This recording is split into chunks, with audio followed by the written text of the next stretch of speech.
மெசியா துன்புற்று இறந்து 3ஆம் நாள் உயிர்த்தெழ வேண்டும் என்றும் பாவ மன்னிப்பு பெற மனம் மாறுங்கள் என எருசலேம் தொடங்கி அனைத்து நாடுகளிலும் அவருடைய பெயரால் பறைசாற்றப்பட வேண்டும் என்றும் எழுதியுள்ளது.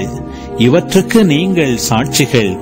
இதோ என் தந்தை வாக்களித்த வல்லமையை நான் உங்களுக்கு அனுப்புகிறேன். நீங்கள் உன்னதத்திலிருந்து வரும் அவ்வல்லமையால் ஆட்கொள்ளப்படும் வரை இந்நகரத்திலேயே இருங்கள் என்றார். பின்பு இயேசு பெத்தானியா வரை அவர்களை அழைத்துச் சென்று தம் கைகளை உயர்த்தி அவர்களுக்கு ஆசி வழங்கினார். அவர்களுக்கு ஆசி வழங்கிக் கொண்டிருந்த போதே அவர் அவர்களிடமிருந்து பிரிந்து விண்ணேற்றம் அடைந்தார். அவர்கள் அவரை வணங்கிவிட்டு பெருமகிழ்ச்சியோடு எருசலேம் திரும்பி சென்றார்கள். அவர்கள் கோவிலில் எப்போதும் கடவுளை போற்றியவாறு இருந்தார்கள்.